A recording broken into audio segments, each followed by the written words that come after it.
Welcome back to Spill the Tea Unfiltered. How you guys doing? How are you doing? I guess I should say. Oh, I'm good. So Lawrence recently got me signed up with Burn boot camp, and while I love it, and apparently I really do love the abuse. Yeah. I die every time. Listen, it's an addicting abuse, and I love it. The trainers ask, they're like, "Well, how do you like it?" And I'm like, "I love it," but like y'all are murdering me. Mm-hmm. So like, I guess I really do like abuse. Yep. Yeah, it's the best kind of abuse we can get, honestly. That's how I feel about it. And your sisters also joined the cult. So we're all part of the Burn cult, and we're all loving it. Yes. And yeah, it's a good time. Today we had our SAC, which is like, I don't know if anybody else knows about like CrossFit and how they do like Murph on Memorial Day. Well, my team had to do ours early. So we did body weight conditioning, which is all cardio. And then right after that went into the SAC, which is also all cardio. So I was like, I'm going to die. And I woke up at like 5 a.m. So kind of like that time where we went to the gym and then afterwards you were like, "Oh, I have to go run." What was it? 4 miles? yeah. I walked and took videos of her Yeah. because I was already dead. Yeah. Yeah. It's fine. This is what I get for being like, you know what? Why not run a half marathon? Let me train. Why? I don't know. Because I like to hurt myself. I mean, I'm envious of what you do. Maybe one day I'll be there. Gonna. So listen, I've already got you on Burn, and next is running. Y'all pray for me. Send out good prayers. I ain't gonna make it. It's gonna be great. So one of the things we wanted to talk about today was our rape culture reel that you made. Oh yeah. There was one guy that commented on there that rape culture doesn't exist in the US. Must be nice. So like women don't get raped here? Wild comment. Wild behavior. There were a massive amount of men on our TikTok that were like, you're making excuses. This doesn't exist. Men get raped too. And again, just completely missing the point. Completely. Like, these are the men that when we say not all men, but always a man, these are the men that are the problem. I mean, my big deal with that is like, it's 1 in 4 women versus 1 in 16 men. Yes, men do get raped. And one guy said, that men don't report it. And I was like, okay, while that's very likely true that there are men who don't report it. One, that's their, like, maybe they should start. That would help. Like, you should work on that within your own culture of men to actually report things. And 2, it's still not going to be as high as women. But also, like, I'm battling for women. I'm not battling for men. Right. I'm not saying that men don't get raped, right. But our page is for women. Our page is for women. We're women who support women. So we're going to speak out. So if 1 in 4 women get raped, then we're going to talk about it. Yep. Yeah. Because we're a Women for Women podcast. We're That's here right. for you guys. That's right. And it was disgusting because on Facebook, there was actually a woman who commented and like got at us and was upset saying, so learning personal safety isn't a problem. Yeah, that it's a problem. And I'm like, no, it's not a problem. The problem is that we have to learn it because men do this. She was like, everyone has to learn that. I was like, men don't have to learn to look in their back seats. It's talked more about on what women need to do to protect themselves than to men on what they should not be doing. Correct. And that's the problem. And women like that are also the problem. So I don't understand how a woman, and she said that she had been sexually assaulted. I was like, if you've been sexually assaulted, then you should 100% be okay with this reel, because we're saying it's a shame that women actually have to learn these things from a young age and men don't. I think there needs to be higher accountability for sexual assaults. Oh, for sure. There needs to be a higher accountability. And that's what that post was all about, is if there was higher accountability, maybe something would change. Right. And we do have guys that support us on TikTok, and we love those guys. Like, we stan a man who truly do love women and not use women, love them, and who want to promote women's safety, women's health, all those things. And we are fans of those men. But then it's the men that are saying stuff. So like, if you are a good guy and you see another man say something, call them out on it. And then one lady did comment and she said, "You act like we don't teach our sons this." Okay, and I'm not saying that you don't teach your son that, but there are women out there who do not teach their children this. Correct. Because if they did, then when my ex had raped me, his mother wouldn't have defended him. Right. So that's not the case for everybody. Correct. And I would venture to say it's not the case for most men that are raised. So, because it's just not something that comes to their forefront. They're not worried. You're not worried about your son going out and getting raped. You have to worry about your daughter going out and getting raped. Like that's why there's a difference between the two. You're not teaching your son that he can't walk down the road at night by himself. Right. But you are teaching your daughter that. And maybe at a young age you are, because it's like, yeah, you don't want them to get kidnapped. But like as a teenager, they don't care. They're going to be out at night. As an adult. Yeah, as an You're adult. not going to be like, oh, yeah, no, you shouldn't walk down the road by yourself.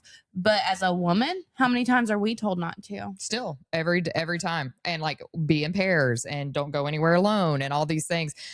It's anyone who says it's not different, they lost their mind. They've lost their mind. Like, I don't know. You can't talk to those people because you're never going to change their mind, because they are so stuck in their ways and they just sit there and think that we're just male bashing. And it's like, no. No, because it's not that we hate all men. I don't hate all men. Right. There's a lot of men that I respect. There's a lot of men that I think are great, but it's the ones that I don't, that I'm talking about. Right. And the thing is the same thing that we've talked about before with like the poisonous cookie. Like, you don't know which ones are the good ones. So you have to act this way towards any male that you don't know, because you don't know which ones are the good ones. And even then, half the time, the ones that you do know are still the ones that do it. So there's that. But speaking of men, today, we actually have one of those guys who supports women that sent in a story to our email. So we're going to tell his story. So he calls this Unforgivable Sin. He says, I was married to Janice for 16 years. We both knew nothing could rip us apart. I didn't know what was real love until her. Anyway, I got a message from a woman saying my now ex-wife was cheating on me. I said, no way. She sat up hidden cameras and got a guy saying on video, and I'm guessing it was her husband, the way this is worded, saying that he had slept with this man's wife. I confronted her. She denied it. So I went through her phone and found where she had been texting him. I confronted her and she said she would never do it again. I caught her a second time. So I called her mom and told her to talk some sense into her. The third time I caught her with the same guy, I told her if there was one more time, she wouldn't have to worry about him anymore. I'm a Desert Storm vet and I can blame PTSD. So basically he was threatening to like off this dude. Which I mean, I get being upset, but also like, Yeah. it's both of their faults. It's not one or the other. Right. And in this situation, it was definitely both their faults, because it looks like he knew that she was married to him. So like this other man knew. So shame on him and shame on his wife for cheating on him in the first place. And I'm not going to lie. Before I've made threats like that too. So. Oh, well, yeah. When I was a teenager, for sure. Mm-hmm. Yeah. Now though, no. No. I'm like, you can go. Yeah. If you can take him from me, you can have him. Exactly. So he says, so my wife decided to take $7,200 out of my savings account that he had gotten from being in a car wreck and give it to this guy so he could move to Tennessee so that he couldn't find him. So she stole money from her husband to give it to her lover. That's wild behavior. That's awful.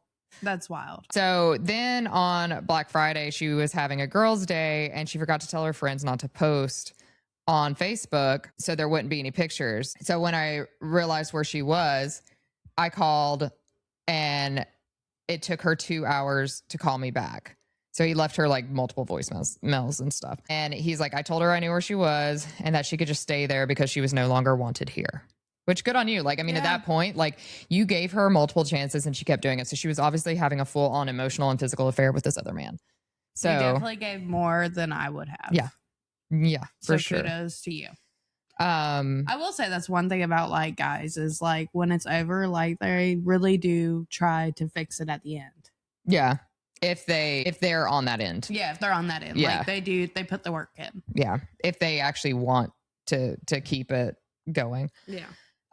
So she stayed there another 8 hours before she made the drive home. Under normal conditions, I would have given her even more chances.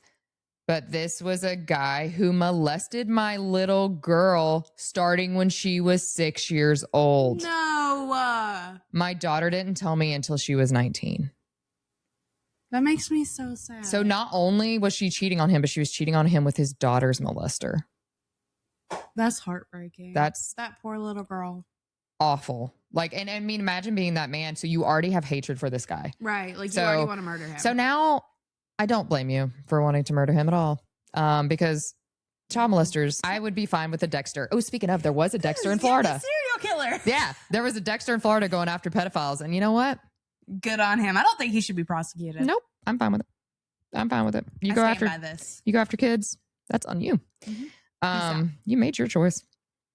So by that time, he had gotten a lawyer and he got himself taking off the sex offender registry. So by the time his wife was with him, and then he married her after their divorce.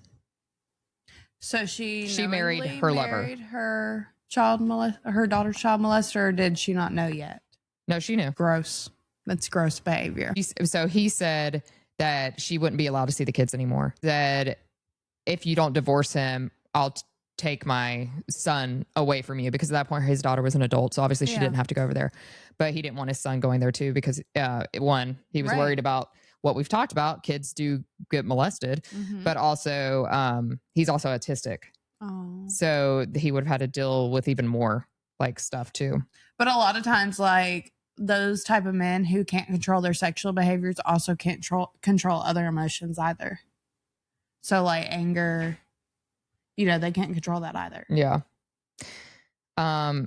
He said that his daughter still struggles to this day. And unfortunately now she works at the same factory as her molester.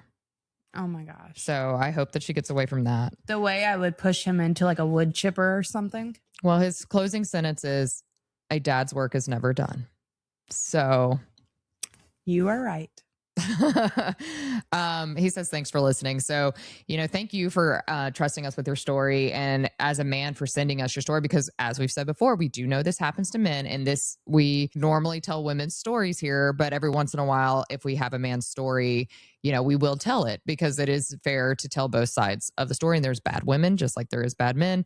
It's just that statistically one is higher than the other, which is why we focus on, and we are women. So we're going to focus on that. Yeah, I mean, we're women that support other women. So yeah, 100%. Most of our conversations are going to be around women, because that's who come and talk to us. But if you have any stories that you would like to share as well, we'd love to hear them. Yeah, absolutely. And we are wearing some new shirts. So if you're listening to this, surprise, we're going to have some merch drop soon. And if you're watching this, mine says that I'm in my feminine rage era. And Amber says, "Trauma made me funny." And it's like a little punk rocker on it, because if you know us at all, we like our metal music. So yeah, so we have started making some fun shirts. So definitely look for the link and support us, and also just get some cool merch to be able to wear. And if you have any ideas or anything you want us to make, send us messages for that as well. But yeah, short episode today. But again, thank you to him for sending that in. And we hate that happened to him. And I hope that your daughter gets away from it. It sounds like it's a good thing you got away from your ex, because she wasn't a very good supportive partner. And hopefully you have either found somebody or found peace with it since then. So all right. Well, thanks, guys. And we'll see you next week. Bye, guys. This episode is proudly brought to you by the law firm Ryan and Rouse. If you or a loved one have been injured or need legal help for changing family circumstances, contact the personal injury and family law attorneys at Ryan and Rouse today at 256-801-1000, or visit them online at www.alabamalaw.com. When your future is on the line, don't go at it alone.